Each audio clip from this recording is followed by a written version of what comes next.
Paulo, o metro quadrado. Que nem quando eu venho aqui, vou dizer. Mas aí, então a força dos automóveis, o transporte público, o transporte individual e do concreto também ela é muito forte, né? E aí a gente tem as consequências de periódicas catástrofes, das enchentes, dos deslizamentos, né? Em São Paulo, são muito grandes os casos de trabalhadores, como vocês falaram, trabalhadores expostos às tecnologias sujas, mas também comunidades que foram alocadas em terrenos contaminados. Então, tem números da CETESB, que é o órgão estadual de São Paulo, que são gritantes do que eles descobrem de populações que foram colocadas em antigos terrenos, antigos lixões, antigos depósitos químicos, e aí ficam expostos a atividades industriais poluentes, substâncias cancerígenas, contaminantes orgânicos ou metais pesados, né? Inclusive tem um terreno em São Paulo que é contaminado por radioatividade. Tinha uma antiga usina nuclear, uma fábrica de processamento de urânio, enfim, que tem essa área contaminada em São Paulo, muito pouca gente sabe, mas que hoje já foi entregue, a população imobiliária fez lá o seu condomínio, e isso não é fato. Hoje os trabalhadores dessa fábrica no Clemon fazem uma luta ferrenha para conseguir ter plano de saúde por conta dos problemas que eles têm hoje, por conta do trabalho feito nessa fábrica, né? Então isso aí se reflete principalmente na nossa saúde. A gente tem a nossa qualidade de vida comprometida, a nossa e a das futuras gerações, né? Que está profundamente ameaçada. E aí a gente vê o quadro de estatísticas crescentes de mortes prematuras, doenças respiratórias e crônicas e agudas, como bronquite, asma, né? Consequência direta desse ar que a gente respira. Na poluição das águas, decorrente principalmente da falta de saneamento básico, que é geral, né? No Brasil, o número é de 50% só de municípios mesmos com saneamento efetivo, né? E aí isso aí reflete principalmente nas crianças, mas no geral, doenças intestinais, problemas da pele, fígado, né? Fora isso, tem a questão da poluição sonora, mas o próprio ritmo de cidade que é imposto, né? Hoje em dia as pessoas, essa questão do ritmo e do próprio movimento que você tem que entrar na onda, né? Em São Paulo você não consegue parar, aqui já é diferente. Em São Paulo você não consegue parar uma pessoa na rua para fazer uma pergunta, porque todo mundo habitolado por esse ritmo que faz muitas pessoas terem que, inclusive, usar medicamentos. Problemas neurológicos eles pipocam por conta desse próprio ritmo constante que é imposto, né? Bom, foi falado aqui também, eu acho que é o caráter classista do ecossocialismo, quer dizer que esses efeitos eles afetam a todos, mas afetam desproporcionalmente as famílias pobres, né? As populações marginalizadas, que vivem em condições precárias, nas periferias desassistidas, né? Que dependem principalmente de serviços públicos essenciais e que são insuficientes à demanda, né? Então esse modelo ele gera muita riqueza para poucos e tem impactos e riscos que afetam o coletivo mais de forma segregada, de forma e intensidade diversas.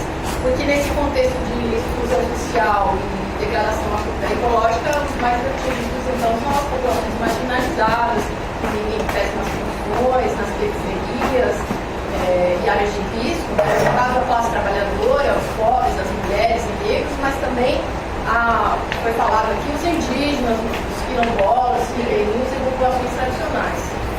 Então, um dos nossos combates do ecossocialismo é justamente a injustiça e o racismo ambiental, porque a gente fala, o Flavinho falou da justiça ambiental e tal, mas a gente consegue entender pela própria negativa do que é a injustiça ambiental, né? Que é essa questão de direcionar a exploração, a destruição e os riscos às comunidades específicas, né? A Flávia tocou bem nessa questão de ser lá e não ser lá em Seropédico, não ser Ipanema, né? Então, as comunidades específicas, etnias e classes que são propositalmente atingidas, né?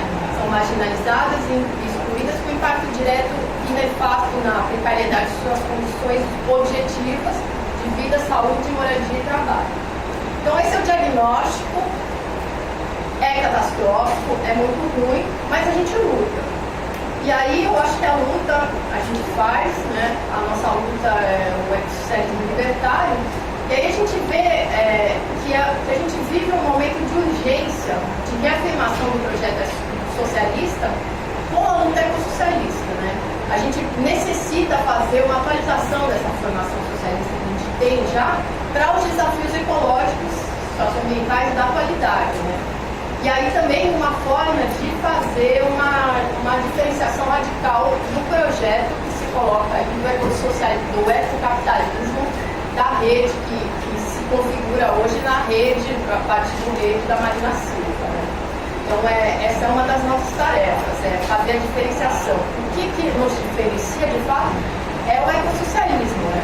O ecossocialismo, como eu falei lá no PT, nos anos 2000, início dos anos 2000, a gente já falava, mas é uma corrente que criou força principalmente nos anos 70 e que veio daqui para lá meio marginal, tentando fazer o debate com a esquerda, mas também junto aos movimentos ecologistas, né?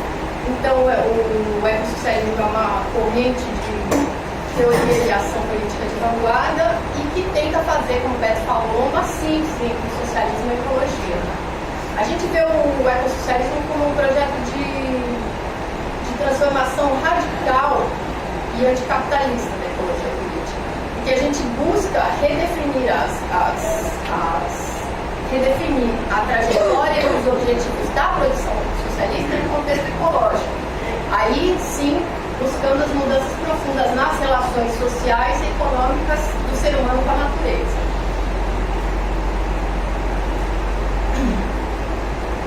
Aí eu acho legal falar depois, mas é que as falas começam a confundir o que você planejou, né?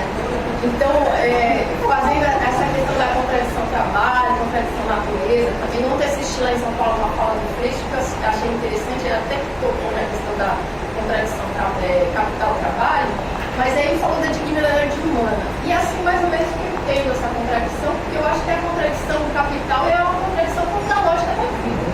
Capital que é o lucro e a gente quer a vida. Para mim ela se generaliza. Como a Flávia colocou, não dá para ver uma coisa separada da outra, né? Para a gente, a raiz da degradação ambiental ela é a mesma da exclusão social. Elas estão juntas. É o mesmo movimento que tem as duas formas, né? O sistema capitalista ele explora e oprime os trabalhadores, a força de trabalho, e ele degrada a natureza. Então essa contradição ela acaba se unindo com a contradição do capital contra a vida. E aí, voltando à questão que a Ana falou muito bem, a nossa crítica ferrenha é ao produtivismo. E aí a gente faz um diálogo forte contra o pessoal da esquerda mesmo, que ainda tem essa visão desenvolvimentista, né? Porque não adianta tomar o Estado, mas manter o aparato produtivo a serviço do capital, tendo a mesma lógica do próprio capitalismo em si, que foi mais ou menos o que aconteceu no socialismo soviético, né? Continua essa lógica do crescimento limitado, da produção como fim em si mesmo, do progresso linear e a máxima, né, do PIB, que é o Produto Interno Bruto, que supostamente avalia a riqueza do país, mas em termos quantitativos. E aí, fazendo um diálogo com o vídeo também, a questão do próprio decrescimento. Eu tive uma passagem, eu fiz o meu mestrado com uma bolsa de estudo na Europa e tive muito contato com o pessoal do decrescimento lá na França, na Suíça, lá é a Decroissance.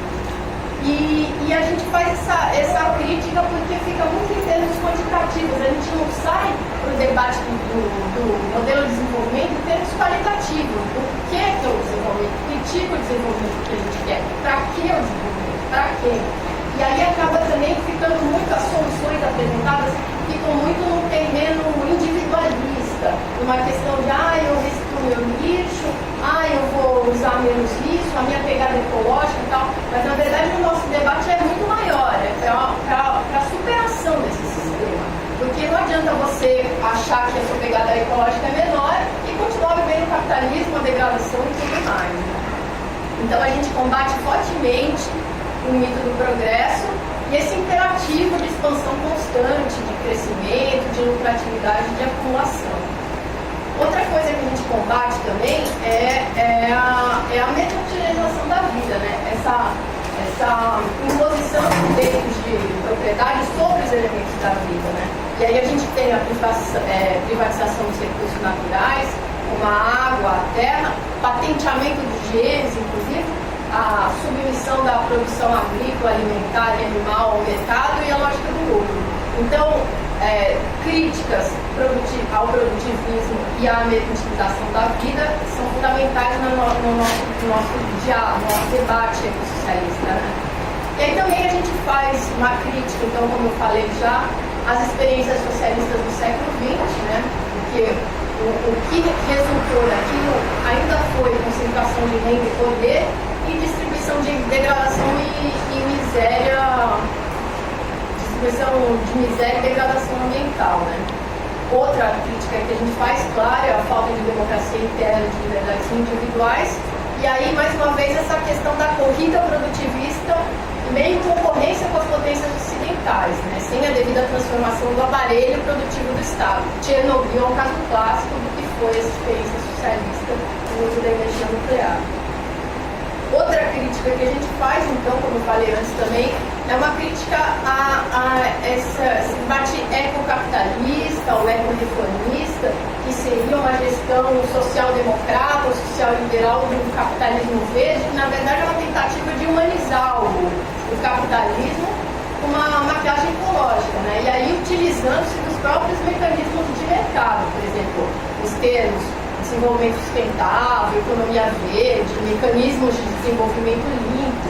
E aí hoje que a gente tem a concretização desse projeto nesse partido rede da Marina Silva, que tem presente muito o debate da sustentabilidade, mas que tem lá os seus apoiadores como as grandes forças do capital estão ali junto com ela nesse projeto que não é nem de direita nem de esquerda, que para a gente é inconcebível você falar de ecologia e não criticar o capitalismo, né?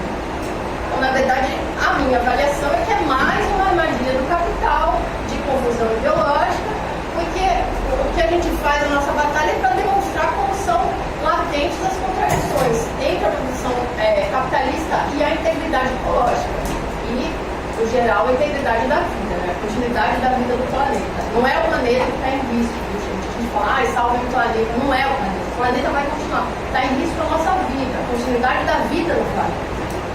Então, aí o que a gente tenta fazer o diálogo é que a gente busca reorientar o modelo de desenvolvimento, né? Os meios de produção, transporte e consumo, de forma a manter a capacidade de suporte do planeta, esse equilíbrio ecológico, né? Ou seja, os fluxos de matéria e energia na natureza, buscando minimizar os impactos e preservar as formas de vida da nossa e das futuras gerações também. Mesmo, que aí eu faço um diálogo mais uma vez com a mesa inicial, né? Mesmo nos reafirmando enquanto marxistas, eu acho que a gente deve ser contrário à tese do livre desenvolvimento das forças produtivas. Porque, como eu falei, as forças produtivas elas não são neutras, mas são destrutivas. Elas são responsáveis, sim, pela barbárie, e aí a gente tem um modelo que é baseado nos combustíveis fósseis, principalmente petróleo e carvão, mas que se utiliza, por exemplo, do nuclear como fonte de energia, o amianto como matéria-prima, os transgênicos, tudo isso acaba ameaçando a nossa vida, né?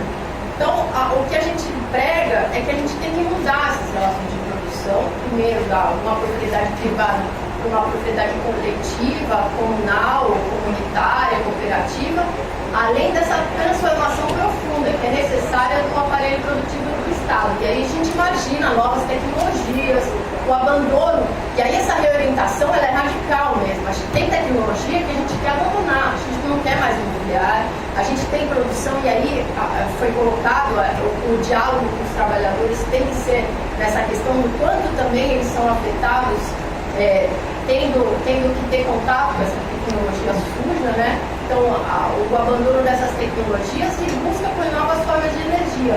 E aí, o Beto falou, a gente vai fazer o debate, porque a gente quer falar numa matriz energética que seja biodiversa. vice-versa, né? A gente pode buscar opções mais limpas